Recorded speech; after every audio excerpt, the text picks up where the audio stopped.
ఎక్కడైనా పెళ్లి జరుగుతుంది అనంటే, పెళ్ళికి సంబంధించి ఇప్పుడు ప్రీ వెడ్డింగ్ షూట్స్ ఇవన్నీ జరుగుతూ ఉన్నాయి. మరి మంచి మంచి లొకేషన్స్ షూట్ జేయడానికి డ్రోన్స్‌ని యూజ్ చేస్తూ ఉన్నారు.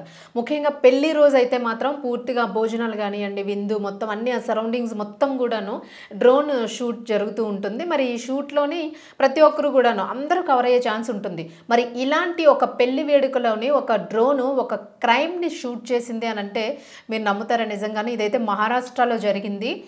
పెళ్లి వేడుక జరుగుతుంది, రిసెప్షన్ జరుగుతుంది మహారాష్ట్రకి సంబంధించిన ఒక కపుల్‌కి సంబంధించి. చాలా పెద్ద ఏరియాలోని లాన్‌ని ఏర్పాటు చేశారు.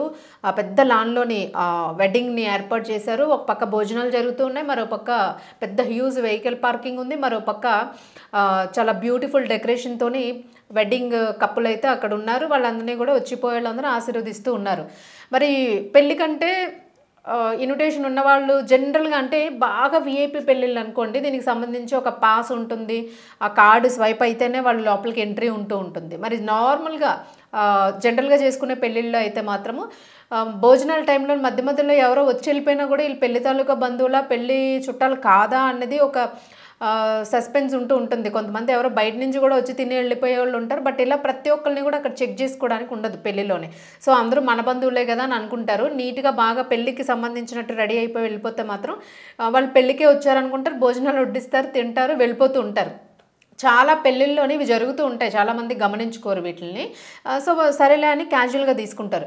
బట్ ఇలా వచ్చినప్పుడు మాత్రము ఖచ్చితంగాను కాస్త అప్రమత్తంగా ఉండాలి అని చెప్పేసి ఈ సీన్ మనకి ఏదైతే అక్కడ ఒక పెళ్లిలో క్రియేట్ అయిన సీన్ ఏదైతే ఉందో దానికి సంబంధించి ప్రతి ఒక్కరు కూడా అప్రమత్తంగా ఉండాలని తెలియజేస్తున్న ఎగ్జాంపుల్ ఇది మనకి.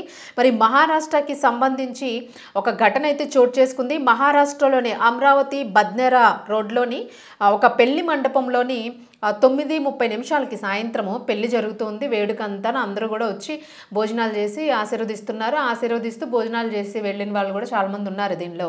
సో ఇలా వెళ్తున్న నేపథ్యంలో ఏమైందంటే ఒక పక్క బ్యాండ్ బాజాలు మోగుతూ ఉన్నాయి. తెలుసు కదా మనకి ఒక్కొక్కరు రేంజ్ ఆఫ్ పెళ్ళిళ్ళు ఒక్కొక్కరు పెట్టుకుంటారు. ఒకరు ఆర్కెస్ట్రా పెట్టుకుంటారు, ఒకరు డ్యాన్స్ షోస్ పెట్టుకుంటారు, ఇట్లా చాలా పెట్టుకుంటుంటారు. సో ఒక ఇద్దరు పెళ్ళికి వచ్చినట్టే బైక్ మీద వచ్చారు. ఇద్దరు కుర్రాళ్ళు పెళ్ళికి వచ్చి కామన్గా వచ్చారు, బైక్ పార్క్ చేసుకున్నారు. పెళ్లి కొడుకు పెళ్లి కూతురు దగ్గరికి నేరుగా వెళ్ళారు. సో వీళ్ళు చూస్తున్న వాళ్ళందరూ ఏంటంటే ఫ్రెండ్స్ ఎవరు అనుకుంటారు. ఇప్పుడు అబ్బాయి తరపు వాళ్ళు చూస్తే అమ్మాయి తరపు బంధువు అనుకుంటారు, అమ్మాయి తరపు వాళ్ళు చూస్తే అబ్బాయి తరపు బంధువు అనుకుంటారు. అంతేగాని అక్కడ ఎవరు అనుమానించడానికి అంత డౌట్ ఏమీ రాదు ఎవరికీను. ఎందుకంటే జనరల్గా మనకున్న ఫ్రెండ్స్ కూడా పేరెంట్స్కి పూర్తిగా తెలియకపోవచ్చు. సో ఈ వేలోని వీళ్ళు చాలా మంచి ఈ టైంలో బాగా క్యాష్ చేసుకున్నారు.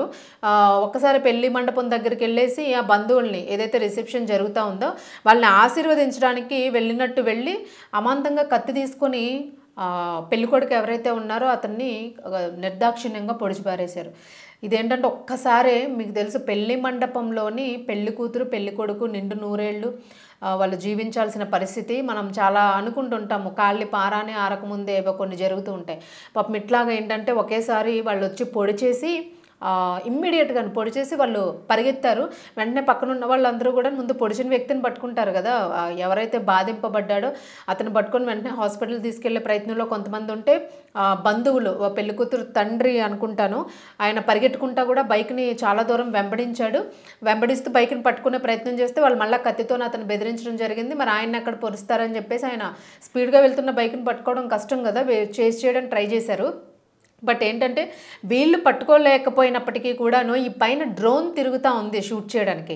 ఈ డ్రోన్ కొంతవరకు వాళ్ళని కవర్ చేసింది. ఇంకా అక్కడి నుంచి కూడా డ్రోన్ ఎవరైతే ఆపరేట్ చేస్తూ ఉన్నారో ఆ కెమెరామెన్ ఇంచుమించుగా 1 కిలోమీటర్న్నర పరిధిలోని మొత్తం కళ్యాణ మండపానికి చుట్టూ కూడా వాళ్ళు ఎంత దూరం వెళ్ళారన్నది ఆ డ్రోన్ని వదలడంతోనే ఆ డ్రోన్ కొంతవరకు వెళ్ళి అది అక్కడ మొత్తం రికార్డ్ చేయడం జరిగింది ఆ సన్నివేశాన్ని అంతా కూడా. సో సన్నివేశాన్ని రికార్డ్ చేయగానే వెంటనే అప్పటికే వీళ్ళు అప్రమత్తమై పోలీసులకు ఫోన్ చేయడం జరిగింది. పాపం పెళ్ళికొడుకుని అపస్మారక స్థితిలోనే ఆయన హాస్పిటల్కి తరలించడం జరిగింది. బట్ ఏంటంటే ఇంకా దానికి సంబంధించిన అప్డేట్ అయితే రాలేదు. మరి పెళ్ళికొడుకు బ్రతికే ఉన్నాడా లేకపోతే ఏంటి, క్రిటికల్గా ఉందా పొజిషను, ఎదురు ఇంకేదైనా ప్రమాదం జరిగిందా అన్నదైతే పూర్తి స్థాయిలో రాలేదు. కానీ బట్ వీళ్ళైతే మాత్రం పొడిచి పారిపోవడం, ఇవన్నీ కూడా పోలీసులకు కంప్లైంట్ వెళ్ళడము, వాళ్ళ కేసు డీటెయిల్స్ అన్నీ సేకరించుకోవడం, వీళ్ళల్లో ఒక వ్యక్తిని ఆల్రెడీ పట్టుకోవడం కూడా జరిగింది. మరి దీనికి సంబంధించి ఆ వ్యక్తిని పట్టుకునేటప్పుడు ఆ పర్సన్ ఏం చెప్పాడు అని అంటే, అసలు ఎందుకు ఇట్లా చేసావు, నువ్వేంటి, ఎందుకంటే ఒక పెళ్లిలో ఇలా జరిగింది అని అంటే ఖచ్చితంగా అమ్మాయికి సంబంధించిన ఎవరైనా బాయ్ ఫ్రెండ్ ఎవరైనా ఉన్నారా, ఒకవేళ బాయ్ ఫ్రెండ్ పొడి చేశాడా, లేకపోతే పెళ్ళికొడుకుకి సంబంధించిన ఎవరైనా ఉన్నారా, ఒకవేళ వాళ్ళు ఏమైనా ఆహ్, వాళ్ళ చెల్లెల్ని అట్లా ఏదైనా ఇంతకుముందు ఏదైనా ఏడిపించి అట్లా వాళ్ళేమైనా కసి తీర్చుకున్నారా? ఇట్లాంటివన్నీ గూడా ఈ కేసులోనే కొంచెం కీలకంగా మారినాయి. అంటే ఎవరైనా గ్రడ్జ్ తీర్చుకునే నేపథ్యంలోనే ఇలాగా ఆయన్ని హతమొందించాలి అని జెప్పేసి ఏమైనా ప్రయత్నం చేశారా? అని ఇదంతా గూడాను అనేక రకాల ప్రశ్నలకి దారి తీసిందనమాట.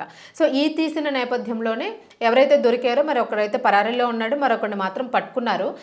ఆయన్ని విచారిస్తే ఆయన చెప్పిందేంటంటే ఆ బ్యాండ్‌కి సంబంధించి పెళ్లిలోని ఏదైతే బ్యాండ్‌కి సంబంధించి ఉంటుందో మరి ఆ పెళ్లిలోనే జరిగిందా? లేదా ఇంతకుముందు ఏదైనా అకేషన్ జరిగినప్పుడు అక్కడ ఏదైనా ఈ పెళ్ళికొడుకుతోని గొడవ జరిగిందా అన్నది కూడా క్లారిటీ లేదు మనకి. బట్ ఎనీవే ఆ వ్యక్తి చెప్పిందైతే మాత్రము బ్యాండ్‌కి సంబంధించి ఒక గొడవ జరిగింది. ఆ గొడవలోనే మేము కక్ష పెట్టుకొని ఆయన్ని ఇట్లా పొడి చేశాము అని జెప్పేసి చెప్పడం జరిగింది. మరి ఎంతవరకు వాస్తవం అనేది మనకి ఇంకా క్లియర్ డీటెయిల్స్ తెలీదు. బట్ ఎనీవే ఏదైనప్పటికీ గూడాను అక్కడున్న పెళ్ళికొడుక్కి మాత్రము ప్రమాదం తలపెట్టాలి అని జెప్పేసి మాత్రము ఈ వ్యక్తులిద్దరూ గూడాను ఒక క్రిమినల్ మైండ్‌తోని అక్కడ ఎంటర్ అవ్వడం జరిగింది. పెళ్ళికొడుకుని నిర్దాక్షిణ్యంగా పొడి చేయడం జరిగింది. ఏది అప్పటికి గూడా ఒక శుభకార్యంలోన ఒక ప్రమాదకరమైన ఘటన జరగడము, దట్టు పెళ్ళికొడుక్కి జరగడం అనేది అక్కడ అందరినీ గూడా బాగా కలిచివేసింది. పాపం వాళ్ళందరూ గూడా ఈవెన్ పెళ్ళికూతురు పాపం ముఖ్యంగాను ఆమె ఒకటే రోదిస్తున్న పరిస్థితి. కొత్త పెళ్ళికూతురు పాపం ఎన్నో ఆశలతోని ఉంటారు వాళ్ళు. సడెన్‌గా ఇలా జరిగేసరికి చాలా అందరూ గూడాను చాలా భయానికి, ఆందోళనకి గురయ్యారు. వచ్చిన పెళ్లి చుట్టాలందరూ గూడా ఒక్కసారి షాక్‌కి గురయ్యారు. అసలు ఏం జరిగిందని ఒక్కొక్కరు ఒక్కొక్క రకంగా మాట్లాడుకోవడం మొదలుపెట్టారు అక్కడ ఉన్నోళ్ళందరూ గూడా. అంటే మన ముందు అనుకున్నట్లుగా ఏదైనా ముందు ఏదైనా జరిగి ఉంటుందా అని జెప్పేసి. ఆ తరువాత ఇన్వెస్టిగేషన్ జరుగుతుంది గాబట్టి ఓహో! ఇట్లా జరిగిందంట ఏదో గొడవంట అని జెప్పేసి. బట్ అంత పెళ్లి బ్యాండ్‌లోన అంత గొడవ కసిబెట్టుకొని పాపం ఒక మనిషి ప్రాణాన్ని తీయాలనుకోవడం మాత్రం ఎంతవరకు కరెక్ట్ కాదు. ఇలాంటివేమైనా ఉంటే అసలు ఇదే ఏదైనా కూడా ప్రతి ఒక్కళ్ళు కూడా పెళ్ళిళ్ళు జరిగేటప్పుడు మాత్రం ముఖ్యంగా ఎవరైనా తెలియని ఫేసెస్ కనిపించినా లేదు వాళ్ళు కొద్దిగా ఏదైనా తేడాగా కనిపించిన వాళ్ళ బిహేవియర్ కానీ ఏదైనా పెళ్ళికొడుకు పెళ్ళికూతురు మాత్రం రిసెప్షన్ దగ్గర బంధువులు ఏదైతే తల్లిదండ్రులు వాళ్ళు ఉంటారో వాళ్ళకి సంబంధించిన వాళ్ళు మాత్రం కొంచెం అలర్ట్గా ఉండడం మంచిది అని చెప్పేసి ఇది మనకి ఇది ఈ సన్నివేశం ద్వారా మనకు అర్థమవుతున్న విషయము. ఎందుకంటే ఎవరెవరు వస్తారు ఏంటనేది తెలియదు మనకి. బ్యాండ్ వాళ్ళు వస్తూ ఉంటారు, సందట్లో సడేమియ్యేలాగా వాళ్ళు ఏదో చేసుకొని వెళ్ళిపోతే మాత్రం ఇట్లాంటివి జరిగే ప్రమాదం ఉంటుంది. సో ఇది మనం తెలుసుకోవాల్సింది ఏంటంటే పెళ్ళిళ్ళు అయినప్పుడు ఏదైనప్పుడు కూడా కొంచెం అప్రమత్తంగా ఉండండి. దగ్గరగా ఎవరైనా వచ్చి ఏదైనా జరిగే అవకాశం ఉంటుంది అని. ఒక రకంగా ఇలాంటి సందర్భాలన్నీ కూడాను భయాందోళన కలిగిస్తూ ఉన్నాయి. అసలు ఏ సమయంలోనే ఏం వచ్చి పడుతుందనేది ఎవరికి అర్థం కాని పరిస్థితి ఉంటూ ఉంది. సో ఏదైనా కూడా పెళ్ళికొడుకు పాపం త్వరగా కోలుకోవాలని అయితే మనం కోరుకుందాం. అలాగే ప్రతి ఒక్కరు కూడా ఏదైనా ఇలాంటి ఫంక్షన్స్లోనైనా ప్రతి విషయంలో కూడా ఈవెన్ జర్నీస్ విషయంలో కూడా అప్రమత్తంగా ఉండండి.